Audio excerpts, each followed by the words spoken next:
Neurodevelopmental disorder সংক্রান্ত যে রোগগুলো আছে তার মধ্যে অন্যতম একটি টপিক সেরেব্রাল পলসি।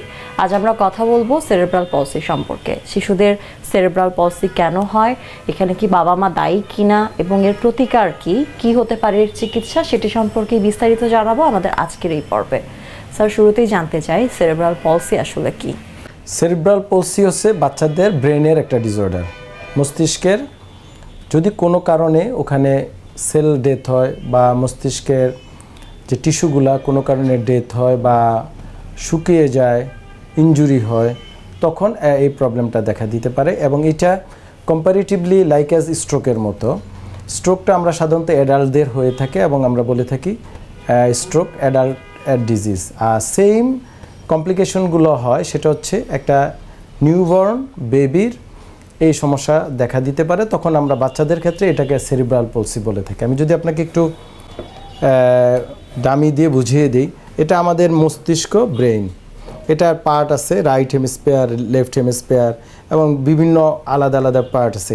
এবং এই যে আমাদের ব্রেইন, এই ব্রেনের কিন্তু পুরা কন্ট্রোল করে ব্রেন বডির। এই যে আমি কথা বলছি, হাত পা নাড়াচ্ছি, ভাব, যত কিছু আছে এভরিথিং মেনটেন করে এই ব্রেন। এখন একটা বাচ্চার জন্মের at the time of pregnancy মা, at the time of delivery and after delivery একটা সার্টেন পিরিয়ড পর্যন্ত যদি কোনো কারণে মস্তিষ্কে বাচ্চার কোনো ইনজুরি হয় এবং সেল ডেথ হয়, তখন এই যে আমাদের টোটাল ফাংশনিং বললাম, ফাংশনিংয়ে প্রবলেম হবে। তখন এই রোগকে আমরা বলে সেরিব্রাল পলসি। এখন এটা বোঝা যায় কিভাবে যে একটা বাচ্চার সেরিব্রাল পলসি রোগটা, সেটা হচ্ছে তার আমাদের যে বাচ্চাদের যে ডেভেলপমেন্ট, একটা হচ্ছে মোটর ডেভেলপমেন্ট বা ফিজিক্যাল ডেভেলপমেন্ট, আর একটা হচ্ছে সাইকোলজিক্যাল ডেভেলপমেন্ট। এই দুইটা ফাংশনিংয়ে ডেভেলপমেন্টে কিন্তু তার হ্যাম্পারিং হতে পারে। যে বাচ্চা 3 মাস বয়সে যা করার কথা তা করছে না, 6 মাস বয়সে সে বসার কথা, 1 বছরের মধ্যে সে হাঁটা চলাফেরা শুরু করার কথা সে করছে না বা পারছে না, বা সে ভুলভাবে হাঁটছে, হ্যাঁ, সে একটা পা টেনে টেনে আসছে, তারপরে তার একটা হাত খুব টাইট হয়ে আছে, স্পিচ প্রবলেম মানে জড়তা বা কথাই বলছে না। তারপরে পাশাপাশি তার সাইকোলজিক্যালি ডেভেলপমেন্টটা সে হচ্ছে না, যে বয়সে যার যে একটা বাচ্চা করার কথা সে করতে পারছে না।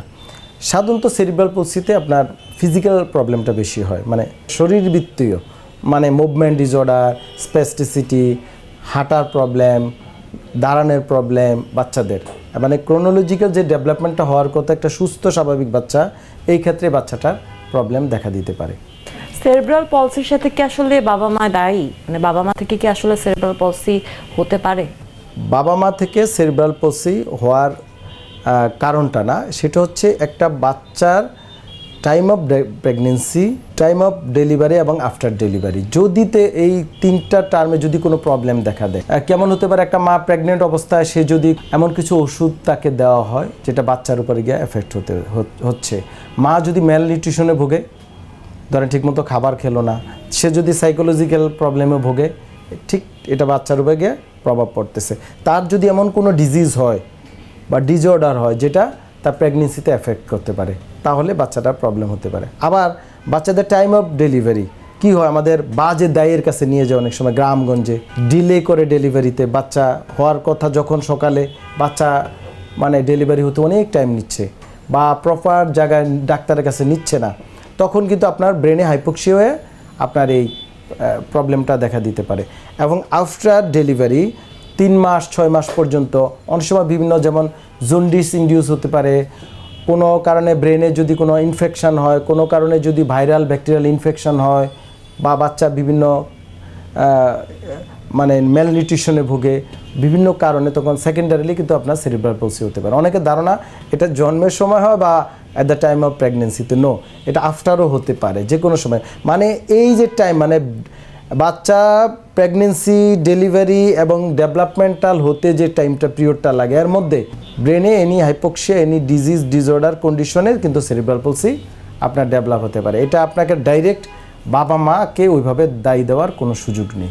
অনেক ধন্যবাদ স্যার, যে এই বিষয়টা আমাদের কাছে পরিষ্কার করবার জন্য, যে সেরেব্রাল পলসির জন্য প্রিন্যাটাল এবং অ্যান্টিনেটাল বিভিন্ন ধরনের কজই আসলে দায়ী। জি স্যার, সেরেব্রাল পলসি হলে আসলে চিকিৎসাটা কেমন হবে, এটি সম্পর্কে যদি আমাদের দর্শকদের জানাতেন।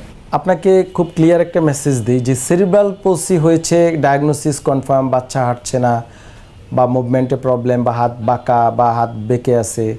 ডিজঅর্ডারটা বিভিন্ন রকম হয়, হ্যাঁ, মানে কমপ্লিকেশন বা সমস্যাগুলো খুব সিভিয়ার হয়, কারো অল্প কারো বেশি। প্রতিটি বাচ্চাই কিন্তু আপনাকে সুস্থ করা সম্ভব, এটার জন্য আমাদের সচেতনতা দরকার। তো এটা বেশিরভাগই হচ্ছে জনসচেতনতা নাই, বাবা মার সচেতনতা, আত্মীয় স্বজনের সচেতনতা, বা কোথায় নিয়ে যাবে, কার কাছে নিবে, এটি জানে না। আমার মতে যে কারো যদি এই জাতীয় প্রবলেম বাচ্চাদের দেখাতে, অবশ্যই দ্রুত একজন চাইল্ড স্পেশালিস্টকে দেখাতে হবে, এবং চাইল্ড নিউরোলজিস্ট সবচেয়ে বেটার।